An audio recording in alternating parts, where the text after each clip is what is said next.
ராமனை பார்த்தால்தான் வியக்க முடியும். ஆண்டாள் கிடியோடு இருக்கக்கூடிய அந்த பச்சை பட்டாடை அழகி ஆண்டாளை நினைத்தாலே அழகுதான். இந்த துளசி செடிக்கு என்ன சிறப்பு? பொதுவாக ஒரு மரத்தில் பூ பூக்கும், அதற்கு பிறகு காய் காய்க்கும், பிறகு கனியும், பிறகு மலர்கள் வீசி மலர்ந்து மனம் வீசும்.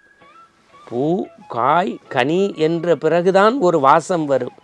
ஆனால் செடிகளிலே முதலாவதாகவே துளிர்க்கக்கூடிய துளசி முதல் இலையிலேயே எப்படி வாசத்தை தருகிறதோ. அனைவருக்கும் அன்பு வணக்கம். ஆன்மீக அன்பர்களே, நாள்தோறும் நல்ல நல்ல செய்திகளை சிந்தித்து வரக்கூடிய நம்முடைய ஆனந்த ஆரம்பத்தில் இன்றைய தினம் இந்த பூமியை பெருமைப்படுத்தக்கூடியவளை பூமாதேவி என்கின்றோம். செல்வத்திற்கு சிறப்பு சேர்க்கக்கூடியவளை நாம் அற்புதமாக மகாலட்சுமி என்கின்றோம். நம்முடைய ஞானத்தை அறிவை போதிக்கக்கூடிய கலைமகளை நாம் கலைவாணி என்று விழா எடுத்து கொண்டாடுகின்றோம். கல்விக்குரிய கலைமகள், செல்வம் கொளிக்கும் திருமகள், சிறப்பாய் வாழ்ந்திட வடிமைக்குரிய மலைமகள் என்று பெண்களை பல அவதாரமாக கொண்டாடக்கூடிய தேசம் இந்த தேசம். அந்த பெண்மையை போற்றும் விதமாகத்தான் பாரதி எழுதினான், சக்தி வழிபாட்டில் சொல்லடி சிவசக்தி சுடர்முகு அறிவுடன் படைத்து விட்டாய், வல்லமை தாராயோ மாநிலம் பயனுற வாழ்வதற்கு. பராசக்தியினுடைய சக்தியை பற்றி இந்த மாநிலத்தை பயனோடு வாழ்வித்தர வேண்டும் என்றான். உங்களுக்கு தெரியும், அபிராமி பட்டர் எழுதிய அபிராமி அந்தாதி 100 பாடல்களுக்கும் ஒவ்வொரு பொருள் உண்டு. அப்படி நாம் பெண்மையை கொண்டாடக்கூடிய இந்த தேசத்தில் வைணவ பெரியவர்களின் வாழ்வியல் சிந்தனைகளை மட்டுமல்லாமல் நம் தமிழ் சமூகத்தையே புரட்டி போட்ட ஒரு பெண்மணி ஆண்டாள் நாச்சியார். நாம் அடிக்கடி வேடிக்கையாக இதே நிகழ்வில் பதிவு செய்திருக்கிறோம். அவள் வெறும் ஆண்டாள் அல்ல, ஆன்மீக செடியில் துளிர்த்த அதிசய துளசி ஆண்டாள் நாச்சியார். ஆழ்வார்களின் தனிச்சிறப்பு பெற்றவள் ஆண்டாள். நம் உள்ளத்தை ஆண்டாள், உண்மையை ஆண்டாள், இல்லத்தை ஆண்டாள். காரணம் என்ன? பெரியாழ்வார் பெற்றெடுத்த அந்த பெருமகள் ஞானம், பக்தி, வைராக்கியம், இந்த மூன்றையும், எது ஞானம், பக்தி, வைராக்கியம், இந்த மூன்றையும் ஒருங்கே பெற்று தன்னகத்தே கொண்ட ஒப்பில்லா ஆழ்வார் ஆண்டாள் நாச்சியார். பொதுவாக ரிஷிகள், பக்த கோடிகள், ஆழ்வார்கள் கூட ஆண்டவனிடத்தில் இறைஞ்சி வேண்டி கேட்டது தான் தன் குடும்பம், தன்னுடைய வளர்ச்சி, பொன் பொருள் மணியை குறித்து கேட்டபோது ஆண்டவனுக்கு திருப்பல்லாண்டு பாடியவர் பெரியாழ்வார். ஆண்டவனுக்கு கண்பட்டு விடுமே என்று கலங்கி நின்று அதற்கு பல்லாண்டு பாடிய பெரியாழ்வார் பெற்றெடுத்த பெருமகள் நம்முடைய ஆண்டாள் நாச்சியார். எழுந்திராய் எழுந்திராய் என்று திருப்பாவை பாடிய ஆண்டாளுடைய திருப்பாவைக்கு தனிச்சிறப்பு உண்டு. காரணம் என்ன? பெரியாழ்வாரே பெரியவர் என்றாலும் கூட பெரியாழ்வாரை விட ஆண்டாள் எங்கே விஞ்சி நிற்கிறாள்? நாம் நினைத்து பாருங்கள். ஸ்ரீவில்லிபுத்தூரில் பெரியாழ்வார் வளர்த்த துளசி செடி நந்தவனத்தில் தோன்றிய, அதுவும் பூரட்டாதி, அதாவது இந்த பூர நட்சத்திரத்தில் செவ்வாய்க்கிழமை ஜோதியாய் வந்துதித்தார் என்று நமக்கு வரலாறு பதிவு செய்கிறது. ஜோதிமேல் ஜோதியாய், அந்த வார்த்தையை பாருங்கள். ஜோதிமேல் ஜோதியாய் துவளு முதல் தொண்டராய் கண்டாய் என்று அந்த பாடல் வரிகள் நமக்கு சொல்கின்ற போது இந்த துளசி செடிக்கு என்ன சிறப்பு?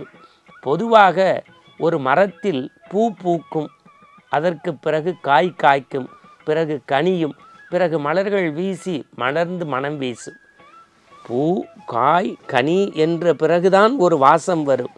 ஆனால் செடிகளிலே முதலாவதாகவே துளிர்க்கக்கூடிய துளசி முதல் இலையிலேயே எப்படி வாசத்தை தருகிறதோ, முதல் இதழ் இலையிலேயே எப்படி வாசத்தை தருகிறதோ, அதுபோல தன்னுடைய இளம் வயதில் கொண்டே செய்கையால், சிறப்பால், செயலால், வாழ்வியலால், நடத்தையால் மலர்ந்து மனம் வீசக்கூடிய ஒரு மகிழ்ச்சிக்குரிய மங்கள பெண் நம்முடைய ஆண்டாள் நாச்சியார்.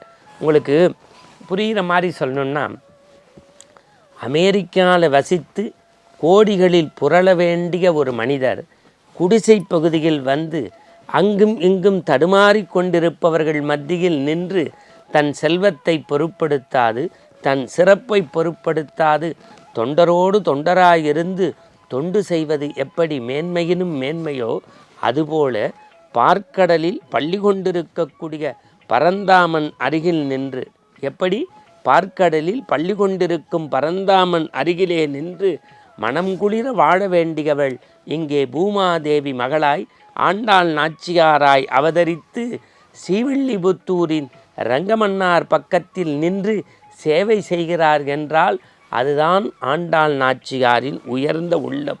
அற்புதமாக ஒரு வரி உண்டு.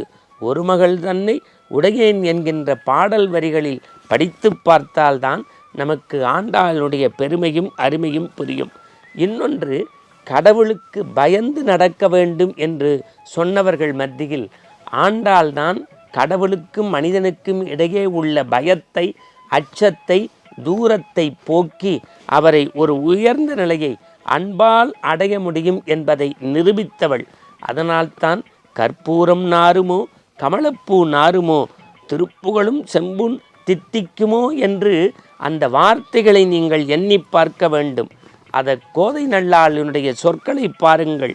ஸ்ரீவில்லிபுத்தூரில் ஆண்டாளினுடைய திருமஞ்சனமும் திருத்தேரும் பவனி வருகின்ற போது லட்சோப லட்சம் மக்கள் ரெங்கா ரெங்கா என்று சொல்லக்கூடிய அந்த செவிமலர்களும், நீங்கள் ராமாயணத்தில் ராமனை வர்ணிப்பாங்க. இவ்வண்ணம் நிகழ்ந்த வண்ணம் இனி இந்த உலகுக்கெல்லாம் மைவண்ணத்து அரக்கியில் மலைவண்ணத்து அண்ணலே உன் கைவண்ணம் கால்வண்ணம் அப்படின்னு சொல்லி ராமனுடைய புகழ் பேசுவது. மையோ மரகதமோ மறிகடலோ என்றெல்லாம் சொல்லக்கூடிய ராமனை ஐயோன்னு வியப்பாங்களே. ராமனை பார்த்தால்தான் வியக்க முடியும்.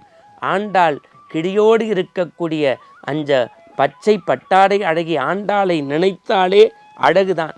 காரணம் என்ன என்றால், மனிதன் இறைவனை வழிபட்டு உய்ய வேண்டும் என்று நினைத்தபோது அந்த ரங்கனையே மணக்க வேண்டும் என்று ஆண்டவனே இறங்கி வந்து, நீ கொடுத்த மலரில் எனக்கு மகிழ்ச்சி அல்ல, தான் சூடி எனக்கு அணிவித்த சூடி கொடுத்த சுடர்மகள் ஆண்டானுடைய மலர்தான் மகிழ்ச்சி என்று. அதனால்தான் நான் மீண்டும் அந்த வரிகளை நினைவுபடுத்துகின்றேன்.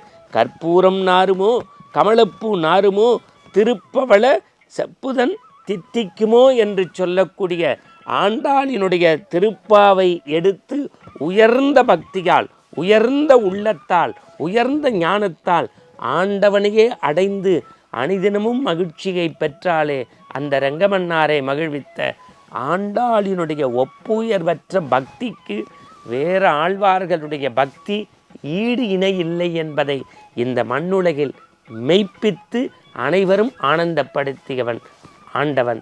அந்த ஆண்டவனையே மகிழ்வித்த ஆண்டாளை நினைப்பது, சேவிப்பது, சொல்வது, கேட்பது ஆனந்தம். நாளை ஆனந்தத்தின் திறவுகோல் தொடரும். நன்றி.